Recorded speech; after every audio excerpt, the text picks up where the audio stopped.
오늘 보실 말씀은요, 창세기 25장입니다. 창세기 25장 19절부터 21절까지 갑니다. 구약성경 34쪽 창세기 25장 19절부터 21절까지 갑니다. 아브라함의 시작. 아브라함의 아들 이삭의 족보는 이러하니라. 아브라함이 이삭을 낳았고 이삭은 40세 리브가를 맞이하여 밧단 아람의 아람 족속 중 부두엘의 딸이요 아람 족속 중 라반의 누이였더라. 이삭이 그의 아내가 임신하지 못하므로 그를 위하여 여호와께 간구하매 여호와께서 그의 간구를 들으셨으므로 그의 아내 리브가가 임신하였더니. 자, 아내가 임신을 하지 못했을 때 남편인 이삭이 하나님 앞에 간구를 했는데 그 간구를 하나님께서 들으셨다고 했죠. 하나님 앞에서 누군가를 위해서 드리는 그 중보의 기도는 아주 힘이 있는 겁니다. 특히 배우자의 기도는 더 그렇죠. 그래서 서로가 서로를 도와야 되는 거죠. 물론 사무엘상 같은 데를 보게 되면 한나처럼 직접 기도해가지고 응답을 받는 경우도 있습니다. 하지만 이렇게 남편이 위에서 기도를 드리면서 하나님께서 응답을 주시는 경우, 또 반대로 아내가 남편을 위해서 기도를 드리면서 응답을 주시는 경우 역시 이제 존재한다고 봐야 되는 거죠. 사실 꼭 배우자가 아니어도 다른 사람을 위해서 드리는 그 중보 기도는 아주 힘이 있는 겁니다. 우리는 이런 것들을 아주 경험적으로 알게 되는데 그 이상하게 내기보다도 내가 누군가를 위해서 간절하게 기도가 될 때가 있잖아요. 그냥 의도한 것도 아닌데 그렇게 기도가 될 때가 있는데 그럴 때 보면 참 그게 응답을 빨리 받는 것을 보는 경우가 많습니다. 그러니까 이런 걸 보면 우리 하나님께서 뭘 좋아하시는가가 보이는 게 있는 거죠. 그러니까 우리가 우리 자신을 위해서만이 아니라 다른 분들을 위해서 진심으로 기도할 때 그런 기도를 아주 예쁘게 보시고 받아주신다는 거죠. 자녀들을 키우다 보면 애들이 예쁠 때가 있습니다. 그것은 자기 생각 안 하고 형제를 더 위할 때, 또 자매를 더 위할 때 참 예뻐 보여요. 그러면 부모된 입장에서는 그 위하는 내용 기꺼이 들어주고 그렇게 대신 요청했던 그 아이에게도 뭔가라도 하나라도 더 해주고 싶은 것이 생겨나는 게 부모의 마음이잖아요. 근데 우리 하나님도 마찬가지가 아니신가 싶으신 거예요. 자기 일도 아닌데 막 울면서 간구를 해. 그 사람을 위해서 얼마나 애를 쓰면서 기도하는지 몰라요. 기뻐하실 수밖에 없는 거죠. 자, 오늘 우리가 중보의 기도를 올려드릴 때도 우리 하나님께서 이런 기도를 기쁘게 받아주실 줄로 믿습니다. 자, 우리 22절로 갑니다. 그 아들들이 시작.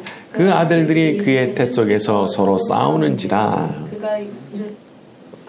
그가 이르되 이럴 경우에는 내가 어찌할꼬 하고 가서 여호와께 묻자 온대. 참 이거 어디서 듣도 보도 못한 얘기죠. 태 속에서 싸운다. 움직이는 것도 아니고 싸운대요. 그러니까 이게 얼마나 이 움직임이 심상치 않았는지 애들이 지금 싸우는구나 이렇게 느껴졌다는 거 아니겠어요? 그러니까 참 희한한 일인 거예요. 자, 그런데 이렇게 되니까 이삭의 선택이 뭐였습니까? 이럴 경우에는 내가 어찌할꼬 하고 가서 여호와께 묻자온대. 자, 우리가 볼 때 너무 듣도 보도 못한 상황이기도 하고 대체 이걸 어떻게 해야 되는 건지 모를 때가 있죠.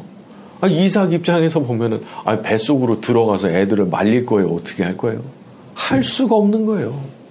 자, 그럴 때 본 적도 없고 들은 적도 없고 내가 손도 댈 수 없는 일이 생기면 방법은 하나밖에 없습니다. 온 세상 만물을 창조하고 다스리시는 하나님께 나가서 묻는 거죠. 여러분, 묻는 거 아무나 합니까? 응답하실 걸 믿는 사람만 그렇게 묻는 겁니다. 응답을 믿는 사람만.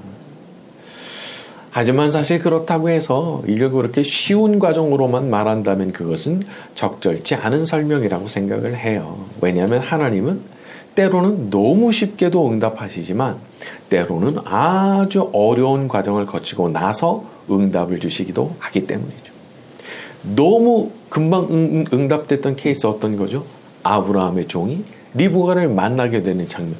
말을 마치기도 전에 그냥 응답이 돼버리죠. 너무 쉽게 된 케이스예요.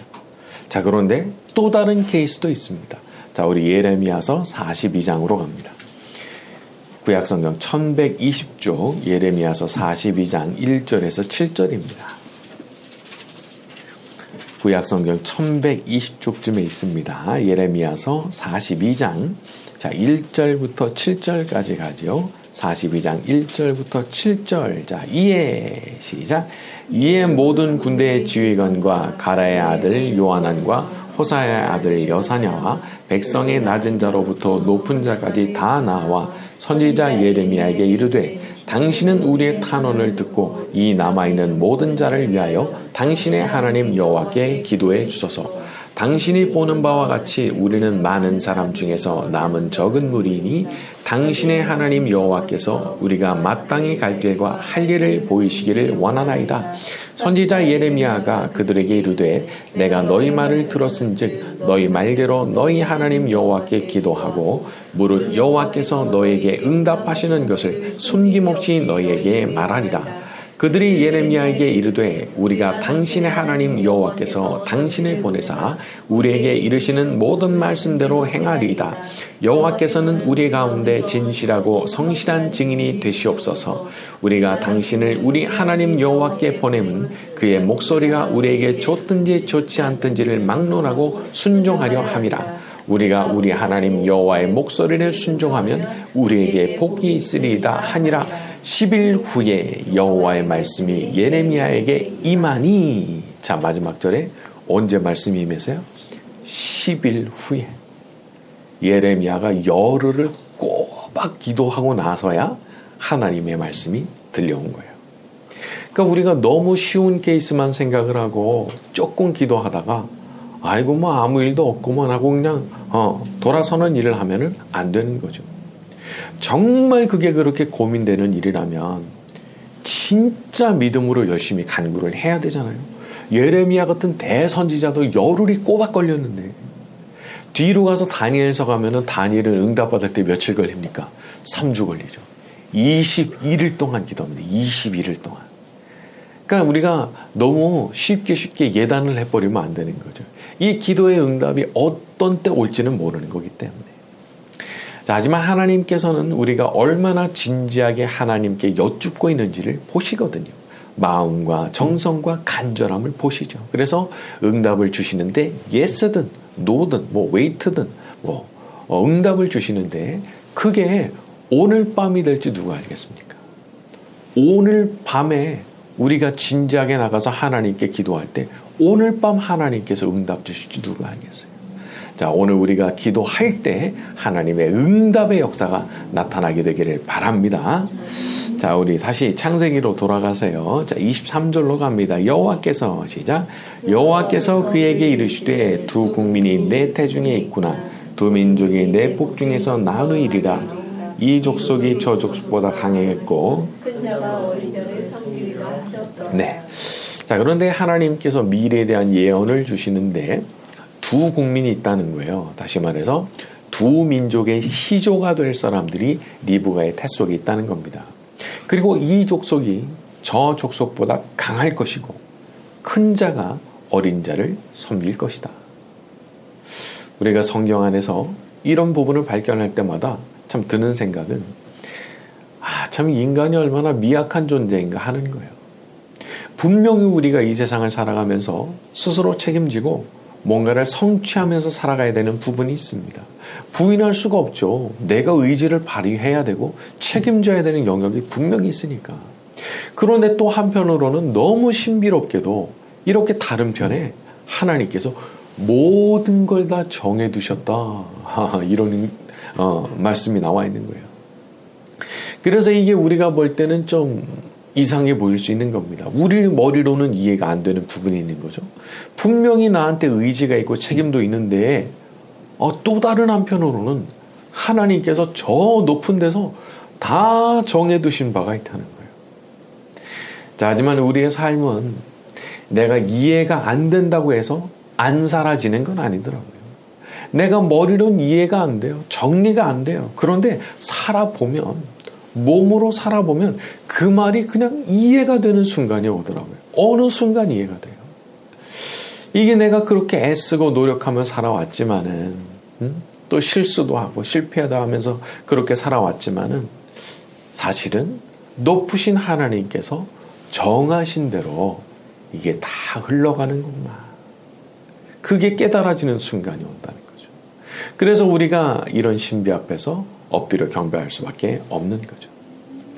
자, 다만 한 가지 감사한 것은 우리 하나님께서 예수님 안에서 우리를 아주 무한히 사랑하시고 그 사랑하시는 마음으로 우리의 인생을 끌고 가신다는 데 있습니다.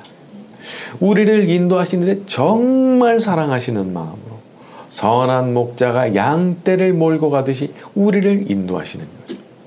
그래서 우리가 우리 인생에 대해서 참 여러 가지 궁금증도 있고 질문도 많이 있을 수 있지만 우리 하나님 믿고 그냥 기쁨으로 감사로 살아가기로 결심하는 겁니다. 분명히 우리를 선하고 좋은 길로 인도하시고 결국에는 천국까지 도달하게 하실 거니까.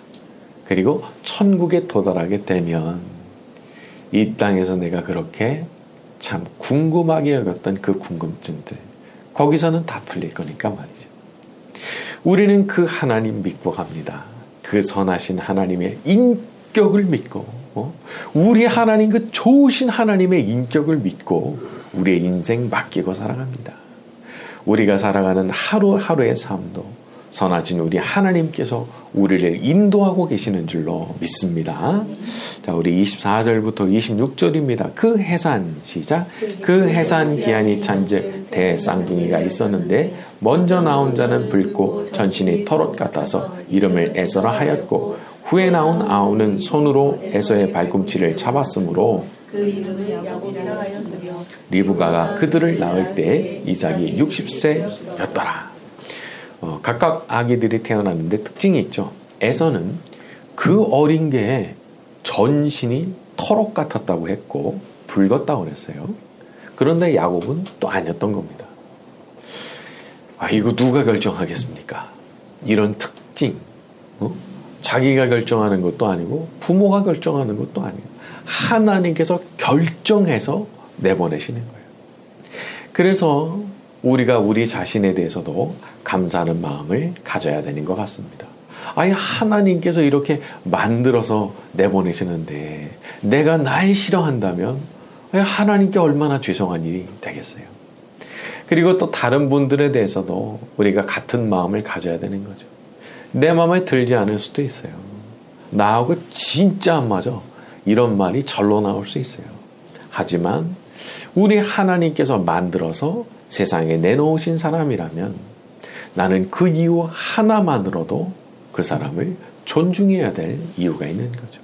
하나님께서, 내 하나님께서 만들어서 내놓으신 사람이니까. 자, 또 한 가지 보고 싶은 것은 야곱의 특징입니다. 특이하게도 이 야곱은 외적인 특징에 대한 묘사가 아니에요. 오히려 성품에 대한 묘사라고 볼 수 있는데 나올 때 손으로 에서의 발꿈치를 잡았다는 거예요. 이게 뭐죠? 내가 먼저 나가야 되는데 왜 네가 먼저 나가냐? 순서를 바꾸고 싶어 했다는 거예요. 본능적으로. 그러니까 이 사람의 성품도 타고나는 성품이 있죠. 지는 거 못해요. 뒤에 서는 거 못 견딥니다. 가지고 싶어요. 무슨 짓을 해서라도 난 가져야 되겠다 하는 그런 분들도 있죠. 그런데 그런 성품이 사실 우리 인간 사회에서 이렇게 환영받고 사랑스러운 성품이라고 말하기가 굉장히 곤란한 거잖아요. 오히려 손가락질 받기가 쉽죠.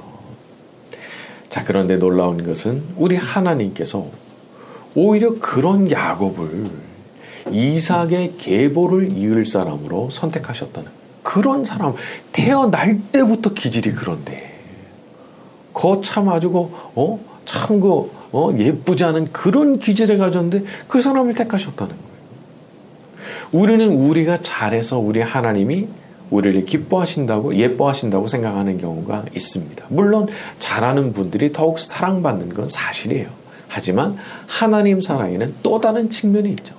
자, 우리 로마서 9장 마지막으로 찾아봅니다. 로마서 9장 13절에서 16절입니다. 신약성경 252쪽. 로마서 9장 13절에서 16절 신약성경 252쪽으로 갑니다. 자, 기록된 바 이렇게 가죠. 시작. 기록된 바 내가 야곱은 사랑하고 에서는 미워하였다 하심과 같으니라. 그런즉 우리가 무슨 말을 하리요? 하나님께 불의가 있느냐? 그럴 수 없느니라. 모세에게 이르시되 내가 긍휼히 여길 자를 긍휼히 여기고 불쌍히 여길 자를 불쌍히 여기리라 하셨으니 그런즉 원하는 자로 말미암음도 아니요 다른 박질하는 자로 말미암음도 아니요 오직 긍휼히 여기시는 하나님으로 말미암음이니라. 태어나기도 전부터 그냥 야곱을 사랑하시고 긍휼히 여기시기로 선택하셨다는 거예요. 그냥 사랑하기로 하셨대요. 그냥 주권으로 내가 긍휼히 여길 자를 긍휼히 여길 것이고 내가 불쌍히 여길 자를 불쌍히 여기리라. 여러분, 그래서 우리가 예수님 믿게 된 거고 하나님 자녀되는 영적인 권세를 받은 겁니다. 그냥 사랑하셨기 때문에. 내가 잘하고 말고 내가 잘나고 못나고 그런 거랑 아무 상관없이 하나님께서 주권적으로 택하시고 사랑해 주셨기 때문에. 물론 이후에 이어지는 야곱의 삶을 보면 하나님께서도 가만두시질 않아요. 아주 그 간교한 성품, 그 야심찬 성품, 그 계산적인 성품을 다루기 위해서 많은 연단을 내리시죠. 하지만 그 이유 역시 뭐겠습니까? 너무 사랑하시거든요. 사랑하기로 작정하셨거든요. 우리에게 일어나는 일들도 마찬가지입니다. 우리가 태어나면서 가지고 나온 성품과 기질 가운데는 못된 거, 나쁜 거 많이 있습니다. 하지만 하나님께서 우리를 그냥 사랑하기로 결정하셨기 때문에 그래서 하나님께서 우리를 버리지 않으시는 거예요. 예수님 안에 들어오게 하시고 내가 그렇게 엉망으로 모든 일을 망칠 때도 날 버리지 않으시고 끝까지 사랑하시고 그리고 하나님 자녀다운 자녀를 만들기 위해서 연단을 내려오신 거죠. 여러분, 우리가 평생 잊지 말아야 될 진리가 이겁니다. 우리는 하나님의 주권적인 사랑으로 선택을 받은 사람들입니다. 그래서 하나님께서 우리를 아주 죽을 때까지 붙드시고 마침내는 천국에까지 도달하게 하시는 거죠.